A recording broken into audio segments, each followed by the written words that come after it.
చాలా రోజుల తర్వాత పాలక్ పన్నీర్ చేస్తున్నానండి. పిల్లలు అడిగారనమాట. సో, దానికోసం నేను ఫస్ట్ వేడి నీళ్ళల్లో పాలకూర నానేసాను. సో, పాలకూరతో పాటు నేను కొన్ని జీడిపప్పులు, బాదం పప్పులు కూడా వేసేసానండి. సో, ఇప్పుడు ఆ బాదం పప్పుకి తోలు తీసేసి ఈ మిక్సీ జార్‌లోకి ఏసుకుంటున్నాను. సో, ఇవి చల్లగైపోయిన తర్వాత మిక్సీ పట్టుకొని పక్కకు పెట్టుకోవాలండి.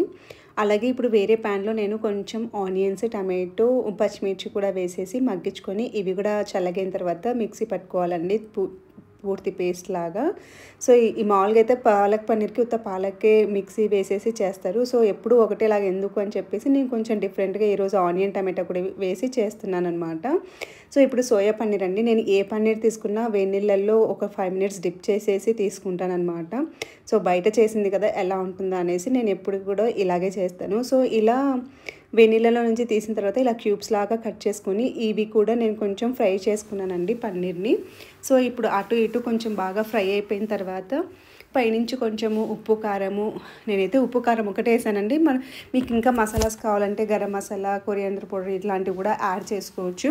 బట్ నేనైతే ఈరోజు ఉత్త ఉప్పు, కారమే వేసాననమాట. అలా ఫ్రై చేసుకున్న పన్నీర్‌ని పక్కకు పెట్టేసుకొని, ఇప్పుడు వేరే బాండీలో కొంచెం ఆయిల్ ఏసేసుకొని జీలకర్ర వేసేసుకోవాలండి. అది వేసుకున్న తర్వాత మనము పేస్ట్‌లా చేసుకున్న పాలకూర పేస్ట్‌ని వేసేసుకొని మగ్గించుకోవాలి. ఇది కొంచెం ఉడికిన తర్వాత మనము అలాగే నేను ఆనియన్, టమాటో కూడా మగ్గించి పెట్టుకున్నా కదండీ! అది కూడా పూర్తి ప్యూరీలాగా చేసుకొని వేసుకోవాలి.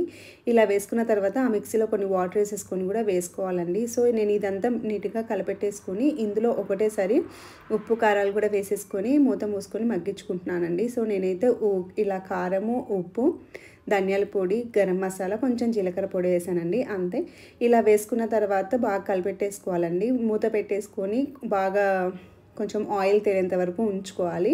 ఇలా ఆయిల్ తేలిన తర్వాత మళ్ళీ కొంచెంసారి చూసుకొని కలిపెట్టుకుంటే సరిపోతుందండి. సో, ఇలా ఎంత పెద్ద బండి పెట్టినా ఇలాంటి కర్రీలు చేసేటప్పుడు బయటికి ఉడికేటప్పుడు చిట్లుతూ ఉంటుంది. జాగ్రత్తగా కలిపెట్టుకోవాలండి. లేదంటే చేతి మీద పడిపోతుంది. సో, ఇలా మనకు కర్రీ అయిపోయిన తర్వాత మనము పక్కకు పెట్టుకున్న పన్నీర్ పీసెస్‌ని కూడా వేసేసుకోవాలి. లాస్ట్‌లో వేసుకొని కలిపెట్టుకున్న తర్వాత పైనుంచి కొంచెం మీకు ఇష్టం ఉంటే క్రీమ్ వేసుకోవచ్చండి. నేనైతే చిలికిన పెరుగుని తీసుకొని వేసుకున్నాననమాట. చాలా బావుంటది. మీకు ఇంకా కొంచెం నచ్చినట్లయితే చిటికెడు చక్కెర కూడా ఏస్తే చాలా బావుంటుందండి. సో, నేనైతే పెరుగేసి లాస్ట్‌లో ఆఫ్ చేశాననమాట. పాలక్ పన్నీర్ అనేది రెడీ అయిపోయింది. సో, ఇప్పుడు మా పిల్లలు చాలా ఇష్టంగా ఎంజాయ్ చేస్తున్నారండి. చాలా రోజుల తర్వాత చేశాను కదా!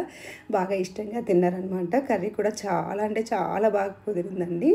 సో, ఇంతేనండి వీడియో. Thank you.